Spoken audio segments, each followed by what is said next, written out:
Pierre, what's new, man? Nothing much, man. Trying to keep up with the time. Feel like everything going by so fast.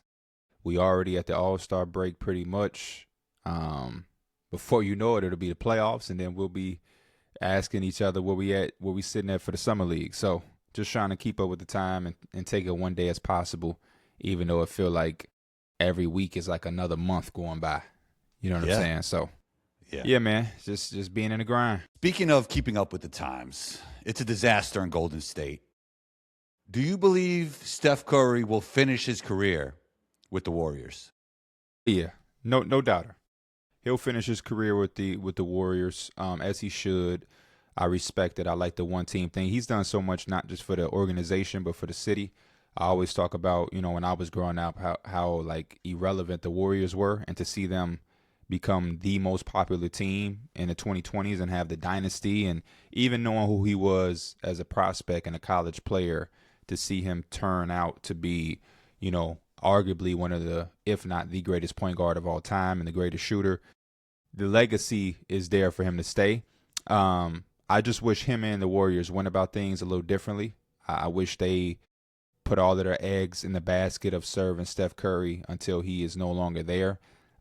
So it kind of frustrates me to hear them be so hesitant to use all of the assets that they have to try to improve this team, because he should be put in a position to where he can compete until he exits the game. And that doesn't mean he has to win a championship, but just to put the team in the best state and give them the best opportunity.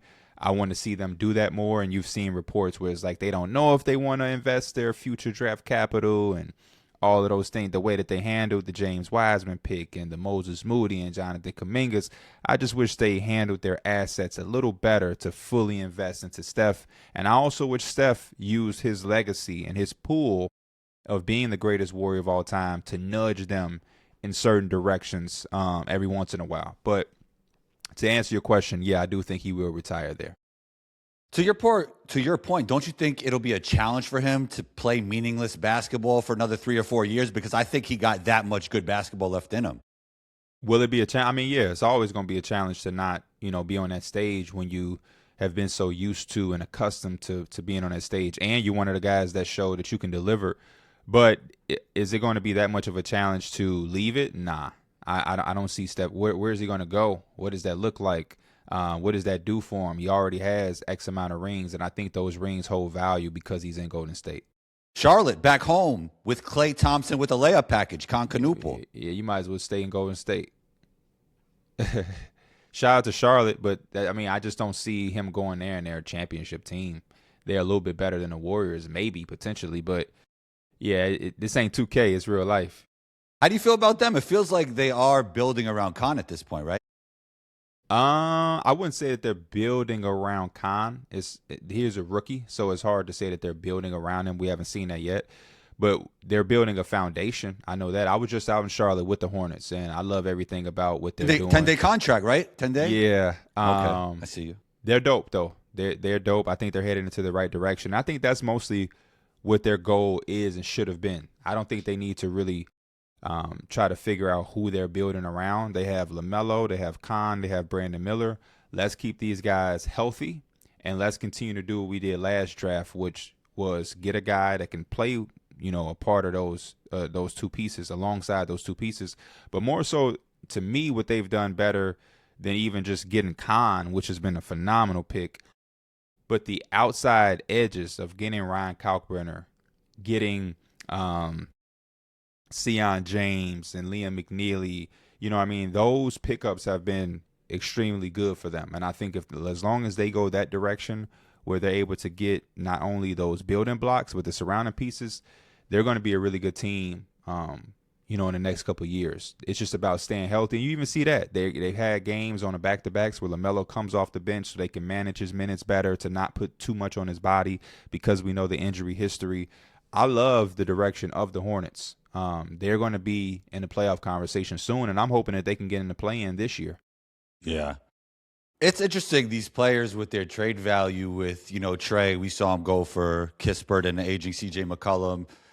LaMelo doesn't seem to have as much trade value as you would think. John Morant, who I've called a generational talent. I think it's too crazy. Like, I think it's media's fault, bro. I think they don't realize how talented these guys really are. And about 1 or 2 years from now, we're going to be looking up at least one of them, and they're going to be on a contender, helping a contender. What makes you say it's the media's fault? Because the media falls in love with finding the guy that is not super talented, but could really help winning basketball.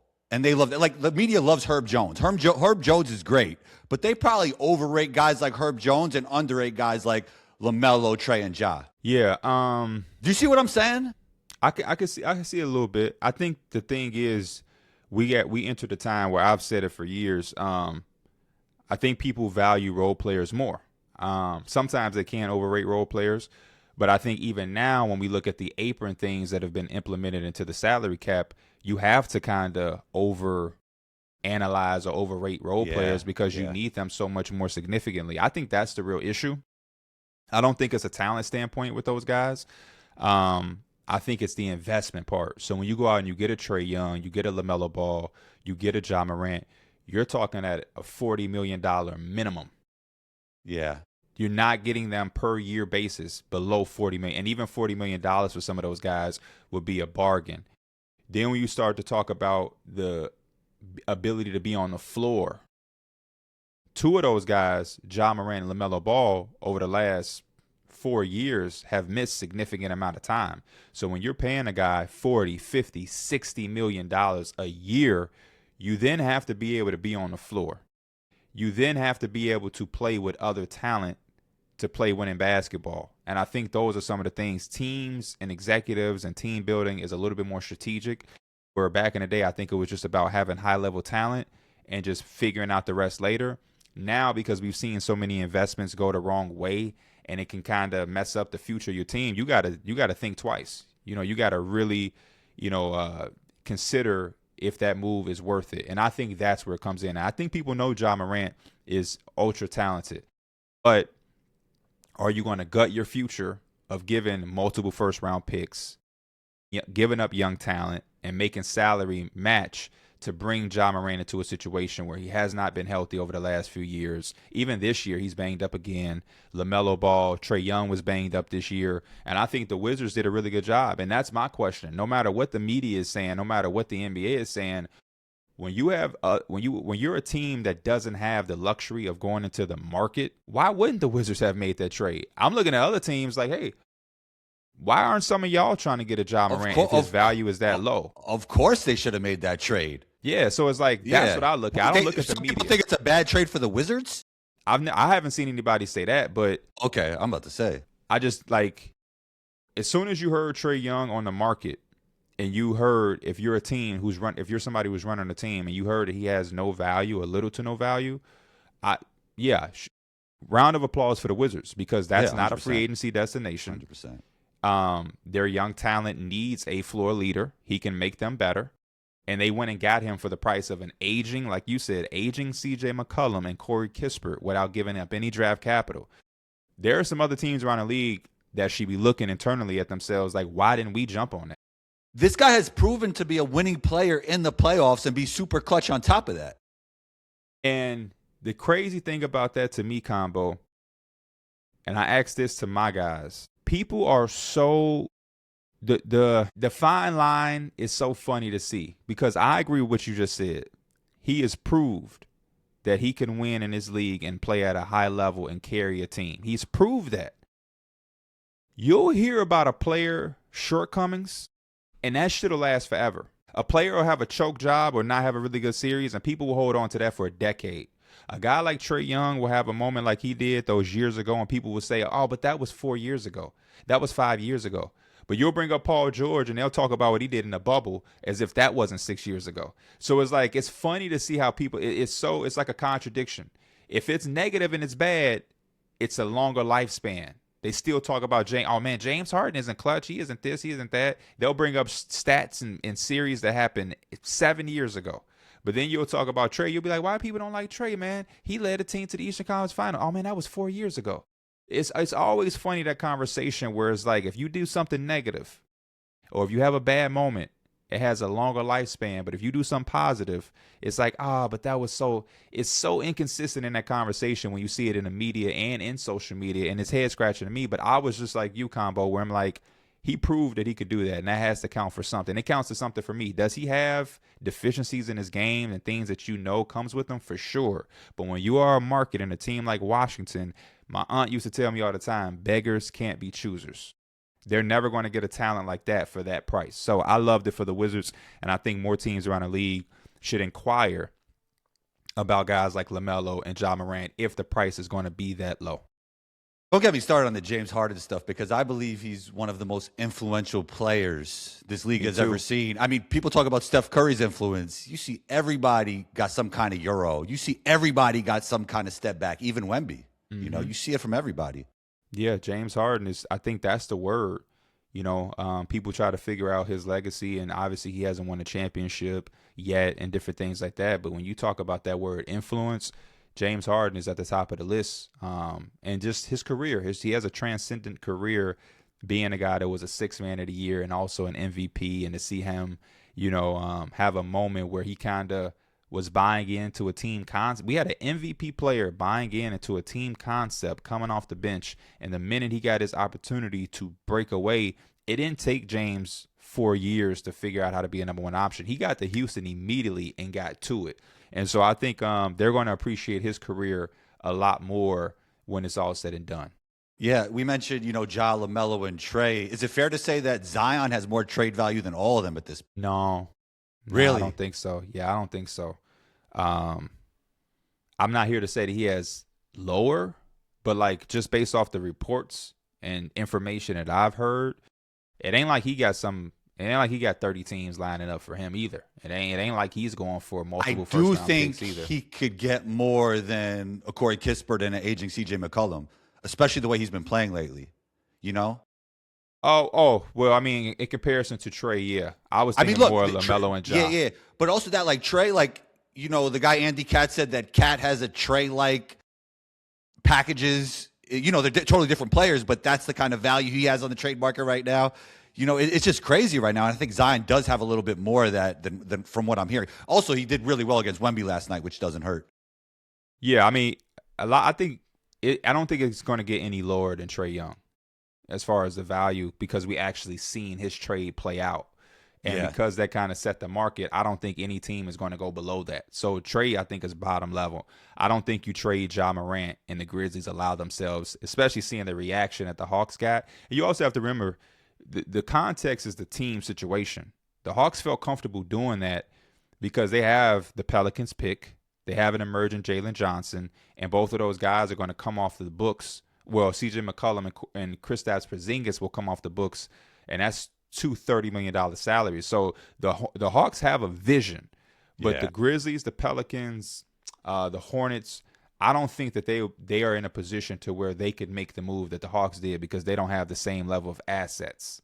And Trae Young and the Hawks sat down together. So the Hawks was doing right by Trae Young as well by not dragging it out. I'm sure the Hawks looked at the deal and was probably like, damn, you know, maybe we can just hold off and maybe we'll get more. But once he says he wants to go and it's best for y'all to go two separate ways, it's like, okay, just give us that and we'll just go about our business. Let's get the deal done. The sooner we trade him, the more we can focus in on what we do.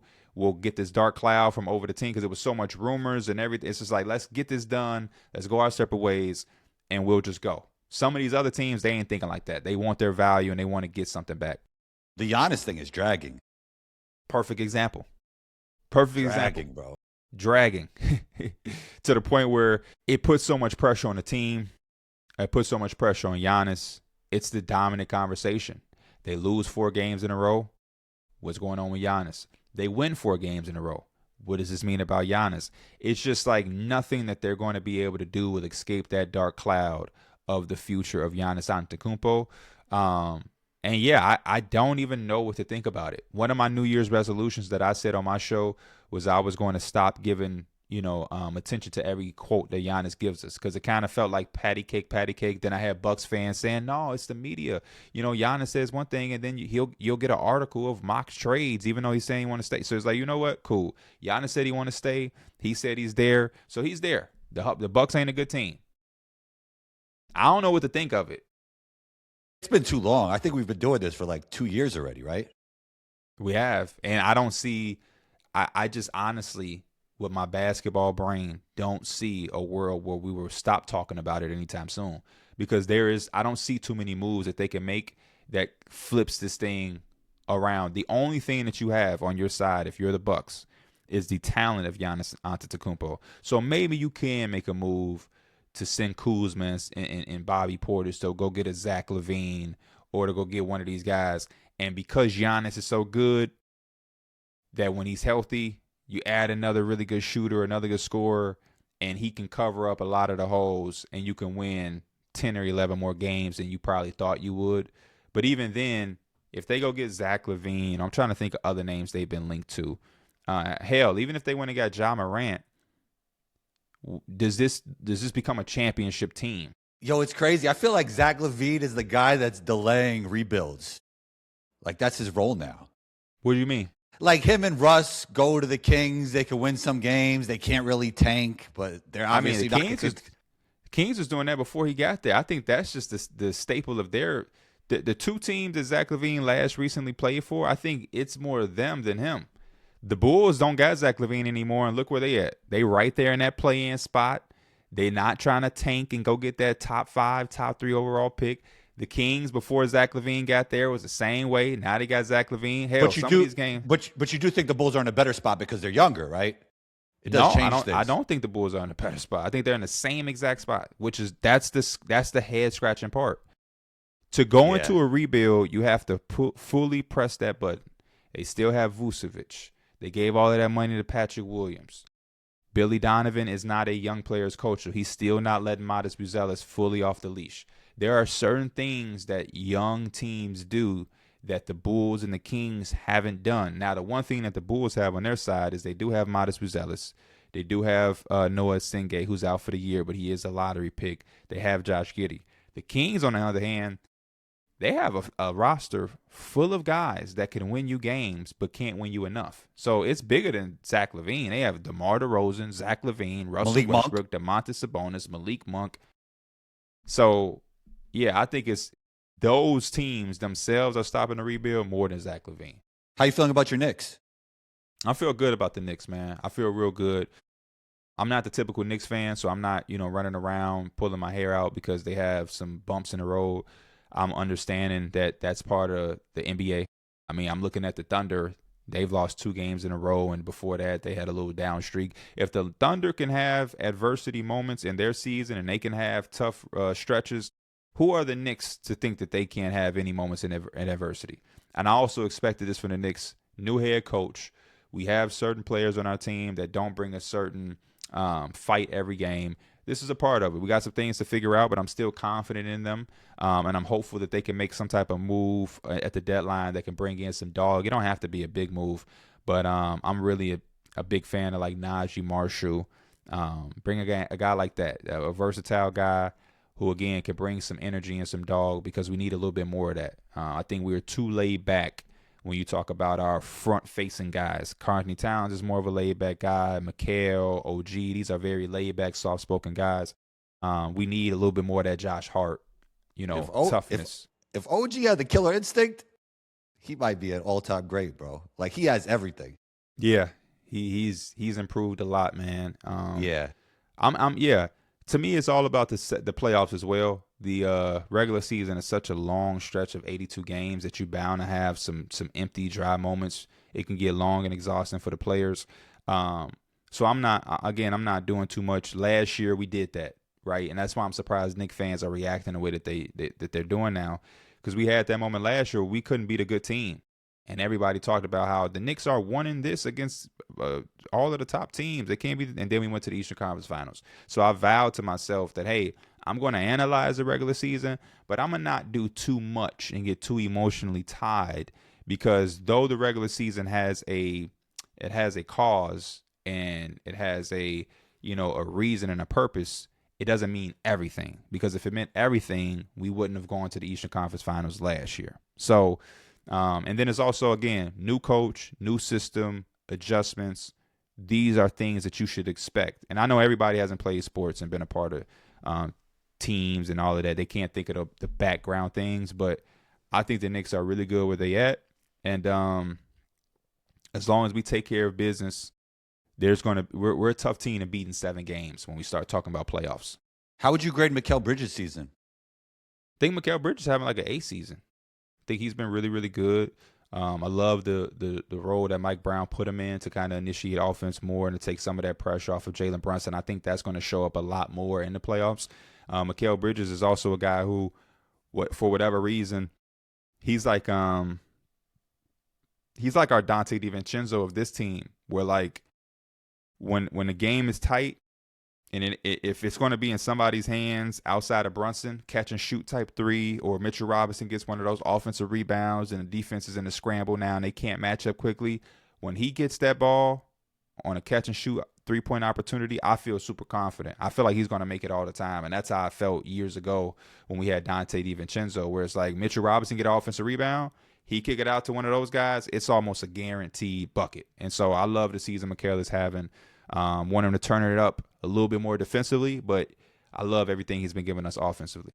You mentioned DiVincenzo. I like the idea of just bringing all the Nova guys to the Knicks. You know, go get DiVincenzo. Go get Sadiq Bey. Colin Gillespie.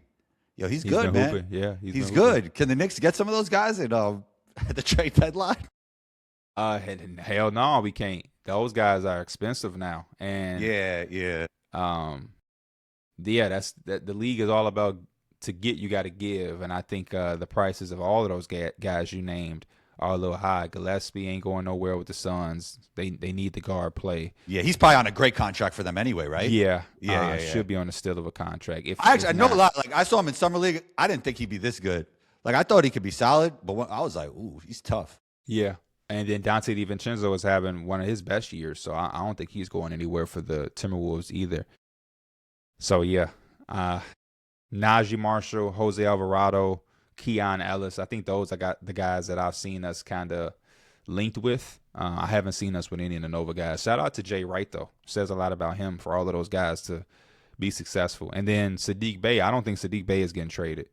Sadiq Bey was brought in to New Orleans by the people who drafted him in Detroit, Weaver, Dumars. So that's their guy. So yeah. Anthony Edwards, it got to be one of the biggest all-star starter snubs in a while, right? Hell yeah. He definitely should be starting. That was kind of crazy to see. I found that out when I was like on my way to Charlotte, so I couldn't really react to it much. But yeah, he should definitely be starting. I'm always also not a guy that spends too much time on the snubs, because it's like, what are we gonna say? Steph don't. He improves every single year. It's crazy. Like, no, he does. His combination of skill and athleticism is one of the craziest we've ever seen in this league. One of the craziest. I think his progression is one of the craziest. Yeah. Because when Anthony Edwards came into the league, you could see the potential, but there was flaws there, and there was not always this clear-cut path for him to be the player that he is. And I think even for people who were hopeful as like Timberwolves fans or whatnot, I don't think that they knew the player was going to look like this, right? Like, for him to shoot the ball, like you said, with the athleticism, he kind of seemed like a guy that was going to be, just like a full force scorer. But now for him to be a shooter and a scorer with the athleticism, taking on challenges defensively, having a clutch gene, adjusting to every single scheme that teams throw at him to stop him, the double teams, the pass and the reads, he's like computerized a lot of stuff so fast. And that was like the thing. Anthony Edwards would be Dwayne Wade, or that was his path where he would be Deion Waiters. And I was somewhere like, I wouldn't be surprised he flowed in the middle, but to see him go on a Dwayne Wade trajectory, it's kind of crazy. And I mean Dwayne Wade from just like a career standpoint, because he shoots the ball way better than D Wade. Yeah. I mean, he's shooting the ball better than mostly everybody this year. Damn near, yeah. Yeah. Last year he definitely was, besides I think Malik Beasley. I think Malik Beasley got him at the very end of the year. You think Steph is having a better season than him? Then who? Anthony Edwards. No, because then Anthony Edwards wouldn't be a snub. But I just don't care enough to like, what I mean? What am I going to do? Anthony Edwards still going to be an all-star. He'll be okay. You know what I'm saying? This is one of those things for me. It's so much to talk about. There's so much energy to put into basketball. I got to pick and choose what I want to give my energy to. The all-star starting lineup is just not one of those things for me. Not at this age. I mean, I'll let the 17-year-olds on Twitter go crazy about it. All right, we're about to go to non-basketball for the ending, but before that, who's the greatest point guard ever? The greatest point guard ever is Magic Johnson, Irvin Magic Johnson. I would love to see Steph be able to take the title. But yeah, I would still give it to Magic Johnson. The greatest point guard that I've ever seen, Steph Curry, because I didn't see Magic Johnson. You know, this could be a whole other conversation, but I don't think Steph is a point guard. But this is going to lead to a 2-hour podcast, which we don't have time for right now. Unfortunately, what I've learned about the things is some things is bigger than what we think. He'll go down as a point guard. It's just what it is. Mm-hmm.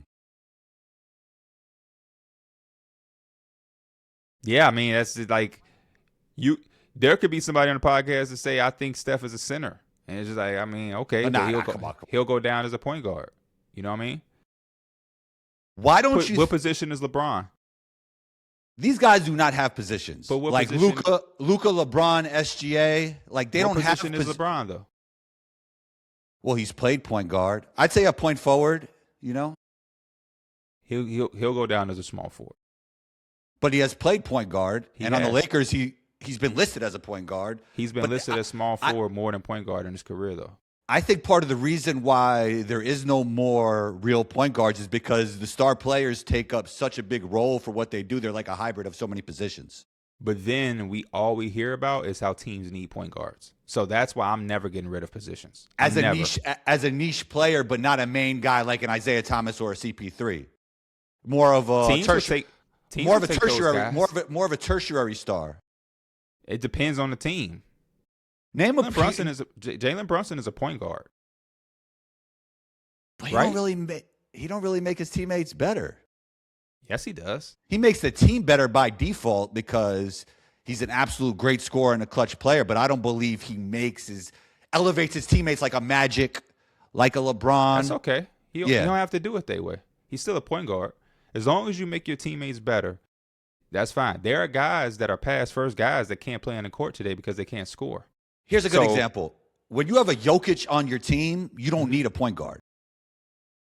Yeah, exactly. Unless he's coming off the bench, right? Yeah. He's helping in a tertiary role. Jamal Murray kind of could fit around that, right? And be that second guy. It's about meshing skill set. It's about meshing skill sets and tendencies more than sliding positions. Yeah, but positions are never going anywhere because Jokic is a center and Jamal Murray is a point guard. And the minute Jokic went down, we seen Jamal Murray elevate as a point guard. You've seen that.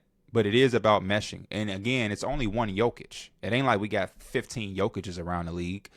So you still need a point. The Houston Rockets are as talented as you can get as far as a team. That team is not where they want to be because they don't have their point guard. Cade Cunningham is a point guard. Jalen Brunson is a point guard. You know what I'm saying? I get what you're saying. We do have that blending, but a lot of teams that try to go that route, it comes back to the point guard thing. Anthony Edwards in the Timberwolves, he's controlling the ball to your point because he's their best player. You want the ball in his hands. But when you look at the Timberwolves all year long, their fan base has been saying, we want a point guard. Yeah. He actually fits out of the stars a position more than a lot of the other stars. Like, he's a straight two to me. Anthony Edwards. Who are the stars that don't fit their position? Because I think Jokic is a straight-up center. I think Giannis is straight-up. I think Luka is a hybrid. I think LeBron is a hybrid. I think Jokic is a hybrid. What hybrid is Luka? Because I think he's a point guard. I think LeBron is a hybrid for sure. But I think LeBron also teeters a little bit more to a small forward who can because of Luka's mentality, not his skill set. Like, he's a savant passer, one of the greatest passers to ever live. But because of his mentality, I don't think he's a straight point guard, Luka Doncic. But his mentality is based off the game. It's not based off of his ability. But that's kind of my point. So if you're meshing for 80% of the game and then you got to bring in somebody that does play that pure point guard role for maybe 20% of it because a Jokic or a Luka is initiating, I can't really say that they're the point guards of the past, you know? But the point guards of the past, that's what you're saying. They're the point guards of the past. It's two different games. Isaiah Thomas I see what you're saying. So it's all semantics in a way. Kind of, but not. the position can't go out of phase because the game has changed. Why that not? Don't make sense. Why not? That's how we're building teams. We're meshing skill sets and tendencies instead of slotting positions. But that player still has a position. The positions aren't going anywhere. Here's a good point. The positions on each team are different, though, depending on who your best player is. But we could go back and look at certain teams of the past and make that same argument. It just wouldn't be as much as now because they had a certain kind of format that they played. But I mean, Magic Johnson started the NBA Finals game as a center, but we know him as a point guard. But he has a superb capability of doing. Scottie Pippen was a point forward back in those days. Michael Jordan played point guard in the 80s. So, there was glimpses of all of this stuff, but they still had positions. Right. They still have positions. Allen Iverson is a what to you? Ooh, that's a tough one. A 2. He's a 2, right? Yeah, Even though he played point guard for but certain today, stretches, he's a 2. Today, he would be more. They would just give him the basketball more. That's what they did then. I think he was ahead of his time. What they do today, he was doing back then. But Eric Snow was known as like the point guard. I think Allen Iverson would be initiating even more instead of coming off the Iverson cuts as much. Yes, he'd be doing some of that, especially if Larry Brown was coaching. But I think they'd be like, here, just give Allen Iverson the ball, you know? Yeah. But I still think I don't think we're disagreeing totally. I don't know. I'm not disagreeing. On my point, I'm not agreeing or disagreeing. I'm just making a point of like the positions. We can never get rid of as soon as we try to take away the positions, something comes back to bring them back. We were trying to do the positionless basketball for so long, but then teams got in trouble because they didn't have what they needed. Remember, everybody wanted to go small ball, and they tried to move the power forward out of the way. We could just put a small forward, slide everybody down, and then you started to get your ass beat up. But the reason that was so bad is because there wasn't enough rim pressure from the bigs. Like there was trying to go without the lob threat. You know, that's actually bad spacing when you have only spacing around the 3-point line, you know?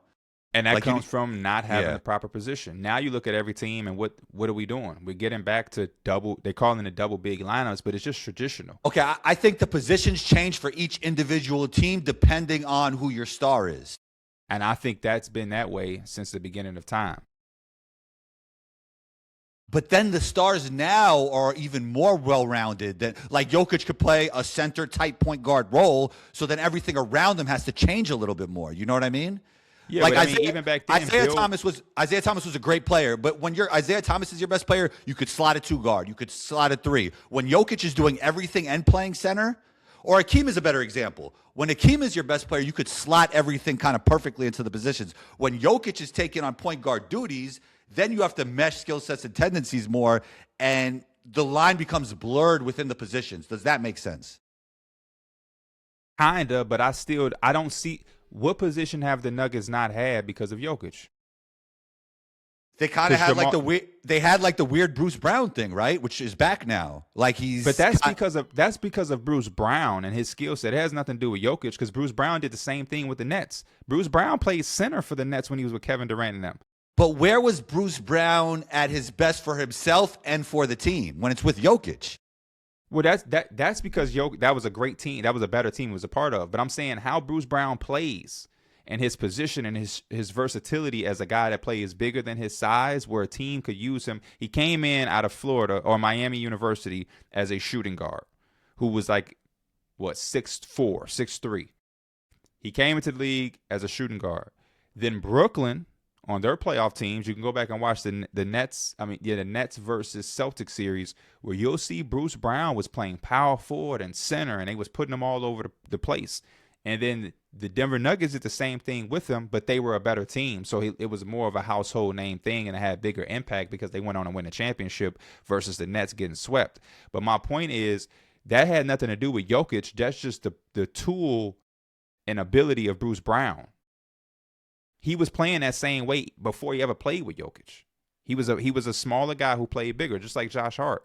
And so you can move him around, but because the Nuggets were a better team and they went and won a championship and he played more of an impact role, it became like a thing. My thing is like, so when Bruce Brown's playing at his best, what's his position? It could be anything. It depends on the other guys on the floor. I agree with you. Yeah. Then how is that slotted at his position when he could do anything? He just plays multiple positions, which again, going all the way back into the game started, there has been numerous players who could play multiple positions. That's not anything new. And you don't think because the stars could do so many things that the lines aren't blurred a little bit more within the positions? They can get, but it won't get blurred for me. I know basketball. I know how to position a guy. You know what I mean? Like I don't. It's a very easy concept to follow. Nikola Jokic is a center. He can do a lot of things, but he's a center. Nothing more, nothing less. Evan Mobley is a power forward. Giannis Antetokounmpo is a power forward. He can do more than some of the other power forwards, but he's a power forward. John Collins can't do as much as Giannis, is still a power forward. Because somebody can be so great does not mean that's the rest of the game. Those guys are elite players anyway that can blur the lines. Because LeBron James can blur the lines between 4 positions does not mean shit for the NBA. That's how we get in trouble, because you can't hold these guys here to the guys up there. Anthony Edwards, yeah, you can put the ball in his hands more and kind of neutralize your point guard position. You know what that happens? It's a copycat league. So other teams try to do the same thing and they don't have Anthony Edwards. So that shit fucks up way more for them. I agree with you that it can hurt some teams and help some teams. Houston Rockets, they went super small, Mike D'Antoni style. Let's go super small. The NBA copycatted it.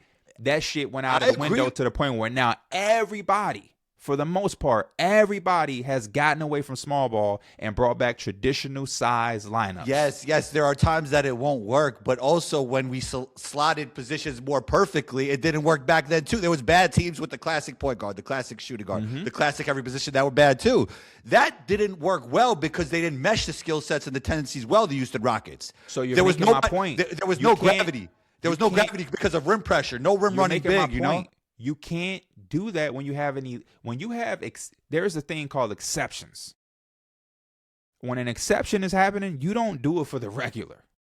So when the Warriors or 7 seconds or less is blurring lines with small ball and different line, they have a perfect meshing system. That don't mean every 30 teams should do that. When LeBron James is blurring the lines between positions because he's one of the greatest players, if not the greatest player we've ever seen, that doesn't mean that we should do it for the 8th man on the Minnesota Timberwolves and say, oh, he don't have a position. Yes, the fuck he does. Well, yes, I just believe that 8th man for every team, it could be different, and where will it fit well? Like Jaime Jaquez this year, right? It fit really well with what the Miami Heat were doing because they were just giving guys balls and pause and let him go downhill, you know? But he's not. But in our as basketball people, we've never looked at Jaime Jaquez as a point guard.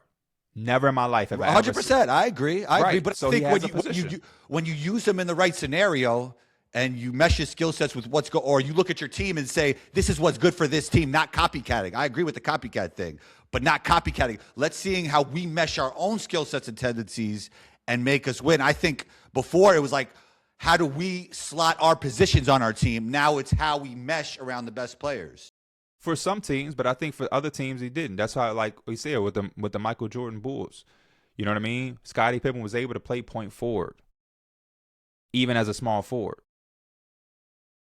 Yeah, and then you could have a Steve Kerr that could kind of play point guard, but he could also kind of play the two. And he was a knockdown shooter. Ron Harper didn't come into the league as a point guard, but they converted him into a point guard. He was a big-ass point guard. Even Phil Jackson took that into the Lakers. Hakeem Olajuwon, they ran the offense through him. So these guys, I'm not saying he's Jokic, but Bill Walton. In Bill Walton's prime and heyday, they ran the offense through him kind of for their version of those years ago. That would have been a Jokic-style thing, but you still have positions. It's just a skill set thing that if you can offer more to a position and you can be versatile, I think that's the best thing that you can have. Lamar Odom was a very versatile player, right? He would bring up the ball and initiate offense for Phil Jackson with those Lakers teams. But Lamar Odom is never a point guard. He still has a position. And I think for whatever reason. Actually, at Rhode Island, they were very high on him and thinking he was one of those next ones because he was a point guard at Rhode Island. Remember? I think he initiated offense, but nobody ever. If we pull up what year, I can't remember what year he was drafted. If we pull up his draft profile right now, there is not going to say point guard. Yes, we can put up any money. Let's do it. You want me to do it? Okay. Dinner on Pierre in L.A. You gonna be out there? Yes, and we got to record. We got to figure out a way to record. What was the non-basketball thing you had to say before we get out of here? Why do you are you still doing that? Because I want you to be fully focused. Lamar Odom, highly coveted, versatile 6'10" forward, drafted 4th overall in 1999 by the Clippers out of Rhode Island. Yeah, talk to ChatGPT, man. We had 2025. Ask ChatGPT, did Lamar Odom play point guard at Rhode Island?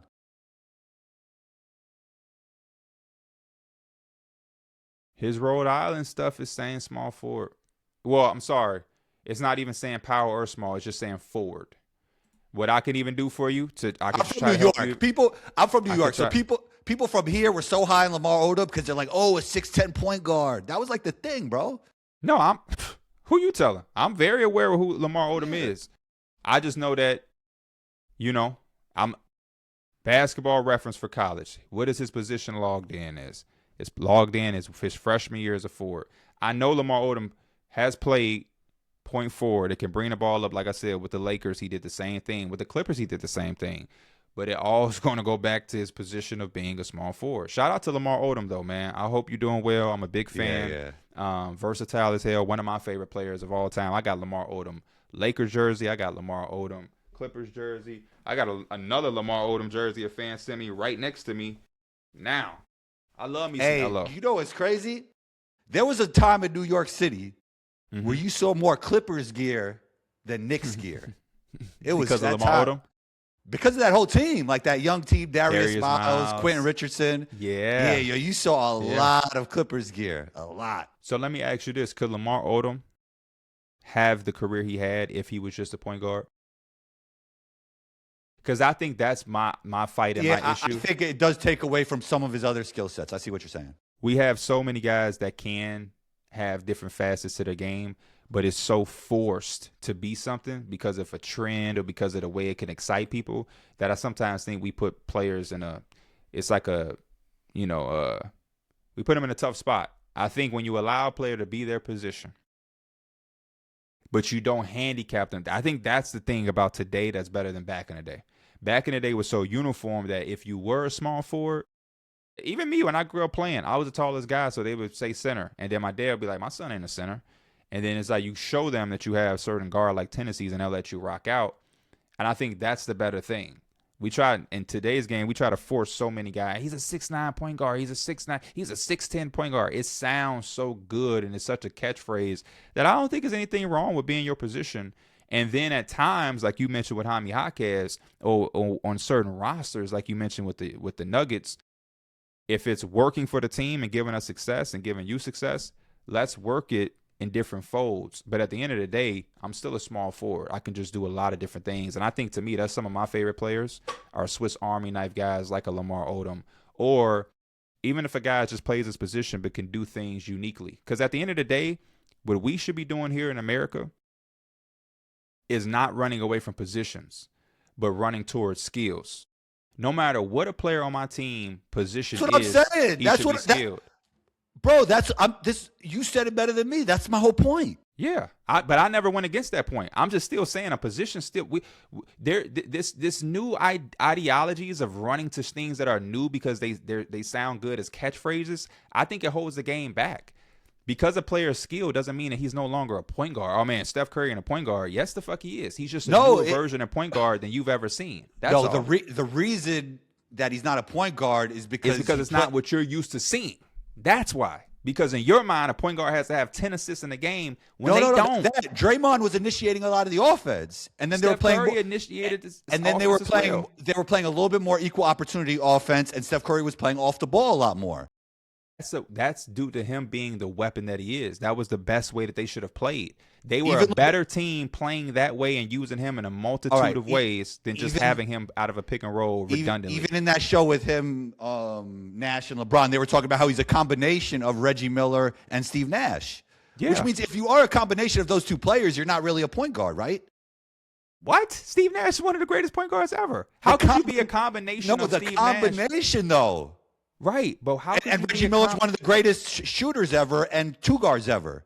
But how could you be a combination? What player would have a combination of Steve Nash and not be a guard? Name me another player that's shown you some Steve Nash and they ain't a point guard. It depends on what the other side of the combination is, bro. You're a hybrid. Tell me all you got to do is answer the question for me. And if you can't answer it now, let me know later. Name me another player Reed that Sheppard is a combination of Reed Steve Sheppard. Nash. You got to be shitting me. You got to be shitting me. You have to be shitting me. And I don't want to say that to disrespect Reed Sheppard. What the fuck has Reed Sheppard done to do anything? We're talking about a 2-time MVP in Steve Nash. This is very early, Pierre, for his career. What has he done to get anything with Steve Nash? The way he shoots it efficiently, and he's playing great this year. And I think if you put him on a team that gives him even more opportunity, he could have that type of ascension. What was the non-basketball stuff? I love Reed Sheppard, and I think Reed Sheppard is a really good player, but there is nothing he has done to be Steve Nash. But that's my point. Even in Kentucky, there was no Steve Nash anything there. So you would just be throwing out Steve Nash with the being hopeful. It's less of like there is some of that. Like he got less opportunity early, then he gets opportunity and he becomes great. There is some of that. I agree. So that's a lot of that. Because at some point, a player has to show you something that gives you that.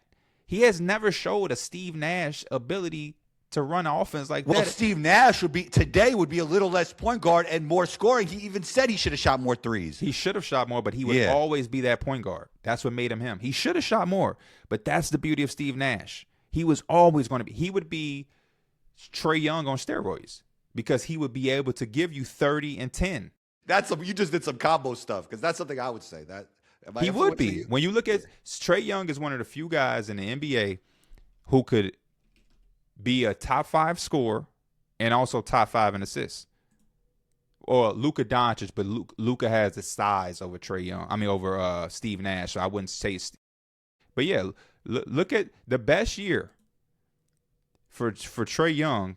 Or a couple of his best years, his second year in the NBA, Trae Young gave you 29.5 points a game with 9.3 assists.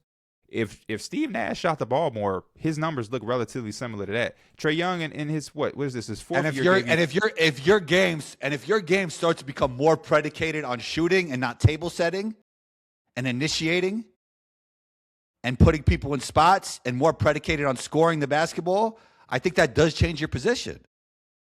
But because he's Steve Nash, it wouldn't change his position. I see what you're saying because he's always going to be Steve Nash. He was able to be Steve Nash to the point when we're saying he should have shot more. Well, but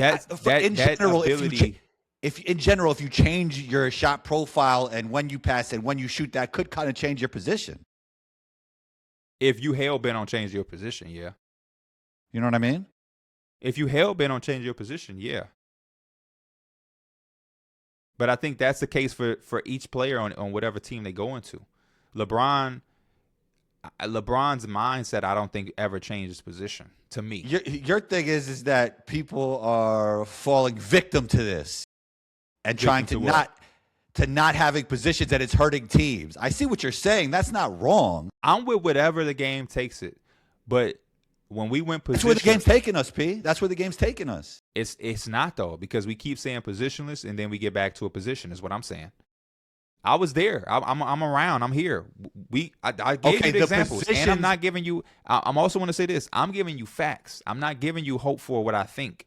I was just there in the 2010s when everybody was committing to small ball, and they tried to negate and remove the power forward position. And we were going positionless. That's where it started. Everything was positionless because everybody was running smaller. And by default, the position that got hurt the most was the power forward position. But then, all of a sudden, slowly by slowly, and I will say, I'm a guy that referenced this 3 years ago on Numbers on my podcast about, hey, do y'all see the power forward position is coming back? And then I said it again this year, like, the power forward position is fully back. There's not too many teams. Like, we have a lot of guys that are just power forwards. It looks so different, bro. Like, there's no Charles Oakley power forwards, really. There's no Charles Oakley players. They don't play. We don't do the whole Isaiah Stewart. Isaiah Stewart. Boom. Boom. Good call. Good call. Good call. All right, let's finish that because we're going to be debating for 2 hours. I'm not debating that one. He is the closest thing to a Charles Oakley from then. That's a good one. But we don't have a lot of real enforcers. I only have good calls, Pierre. Only. They try to call them enforcers, but Charles Oakley and Maybe they'll come back. What's my guy from Detroit? Oh, Ben Wallace. No, Mahorn. Oh, Rick Mahorn. Oh, you going way back. Real enforcers. We don't have those today. You going way back. Rick Mahorn? We ain't got them type of enforcers. Well, actually, Bill Laimbeer was kind of a stretch 4 enforcer. He was a 5, wasn't he? Stretch 5 Stretch enforcer. 5, That's fair. yeah. He used to hit that top of the key shot. That long 2 was automatic. You know what I mean? But we don't have those type of enforcers no more. All right. Why didn't 50 Cent respond to Fab? Nobody's talking about that, P. I've seen this actually. I've seen people say. Okay. From what I see, I seen people say 2 things. There were people that was like, "Yeah, 50 Cent ain't gonna be able to." He tried to meme his way out of it. You can't meme your way out of them Fab bars. And then I also seen somebody did say, not recently, but like a little closer to when it happened. A week went by and people was like, "All right, it's been a week. 50, where you at?" What does P think? What does P think? That's what I want to know. What does P think? Why do I think why 50 hasn't responded? Because I knew it probably wouldn't be bars, but I thought it might be a meme, something. I think 50 has responded and will continue to respond in ways that won't be rap. So like a week or 2 ago, 50 Cent somehow got the footage of like them at the studio for their podcast with the lights out. And it was cold and shit. Yeah, like that's his way of responding. Bro, they were getting food. Their jackets look crazy, like the way they had their jackets. But not only that, the editing team was crazy. They had the wind sound effects in the background. They added the wind sound effect, bro. So that's how 50 is gonna respond. You know what I'm saying? It would be dope to see him rap, but he just gonna keep waiting and waiting and waiting. And I think also one of the most brilliant things 50 does is he let people think that it kind of died down. You'll diss 50, and it'll be attention for a week. He might not say nothing for 6 months. And then boom, out of nowhere, as soon as something looking good or you think it's clear or you forgot about it, boom, an onslaught of like, boom, or he got some information. Or you see he beefing with Diddy to the point we got the Diddy doc. It was beefing for years. By the way, it's never done with 50. That's the thing. It's never done with 50.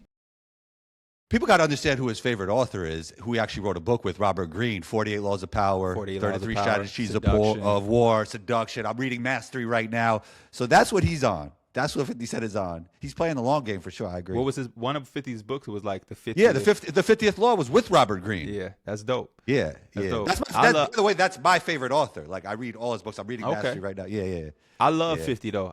First and foremost, I love 50. I love Fab. I love Jim Jones. I love Cameron. I love New York rap, and I love New York rappers. Shouts to Cam because this episode right here actually will probably 2 shots to Cam for taking over the rock. So Combo's Court is on the You're Welcome Network. Shouts to Cam. So shout out to Cam. This episode will probably be on there. So shouts to Cam. Yeah. But here's a good one. I got one more for you because I could keep going all day. Does Jay-Z have an album better than Get Rich or Die Trying? Does Jay-Z have an album better than Get Rich or Die Trying? Yes, he does. He does. Which one? Probably the Black Album. I don't think so, P. So? My 2 options that came to my mind was the Blueprint or the Black Album. That Blueprint album. Yeah, I got the Blueprint over all of his albums, actually, yeah. The Blueprint, man, from Girls, Girls, Girls, H to the Izzo, Takeover, The Ruler's Back, Heart of the City, what's the Just Blaze When You Don't Know, Mama Loves Me. No repeats. Just straight through. Straight through. Yeah, you can go straight through. No skips. There you go. Get Rich or Die Trying is one of my favorite albums ever too. That's a tough one, but yeah, I would go Blueprint or Black Album. Black Album is also insane. Okay. So you would say that Get Rich or Die Trying is the greatest New York rap album of all time, then, if that. Well, you might have to go with Illmatic. Even though look, it's not my favorite to go back to, but I have to give it its credit. Nas is my favorite rapper ever. For what it did for that time period, which is a little bit before my time, but I don't go back to it like a Blueprint or a Get Rich or Die Trying. But I would have to say that's the greatest, though. even though it's not my favorite.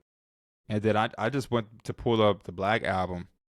Yeah, I mean, Encore, Change Clothes, Dirt Off Your Shoulder, Public Service Announcement, 99 Problems, Allure.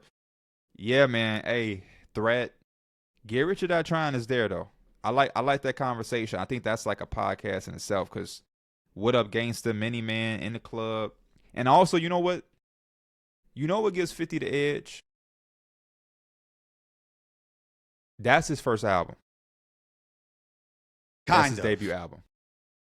Yeah, like he had them, but they didn't really. It was crazy, yeah. But I see what you're saying. That mixtape went crazy though. 50 Cent is the future. That's like better. 50 Cent is the future. That's better than most albums. That's better than 99% of all hip hop albums. He also had Rise to Power. He had some pre things he dropped, but that was the first full blown commercial debut album. And for that to be what it was, that might give him a little edge over everybody. Well, Illmatic was Nas' debut album too, but my albums that I named for Jay, they weren't his debuts, even though his debut could be in that conversation. But you do feel those are better. Those slightly, yeah. Yep. Yeah. Okay. But great stuff. That's just me talking. Like, you put the album on, and I may change my mind. Yeah, that's what makes these conversations great, bro. It's tough. It's tough, bro. Thanks for taking the time, P, man. Stay on for 1 second. I got to make sure this uploads, but appreciate you. Where can we find you, bro? Oh, yo, you know what's crazy? Like, I'm talking basketball on a lot of platforms now. Shouts to all the platforms that have me on their shows. But, yo, so often people will come up to me like, I listen to you and P. Like, yo, like you guys are great. And it's like, you would think we have like a weekly show, how many people come up and mention you. Like, they mention the other platforms. I love the other, but they mention you a lot, bro. It's crazy. Everywhere. Yeah. I get the same thing. Not necessarily saying that they listen to this most recent thing, but I feel like we tied together. If you say something crazy on another platform or something people disagree with, they come tell me. And I'd be like, I didn't even know Combo said that, bro. What you telling me for? Like, if you went on another platform and it was like Steph Curry and a point guard, I feel like there's a group of people who would send that to me and be like, look at Combo. But it's fun. I was going to say it publicly, but I won't. All right, we'll say it right now. Talk soon, bro.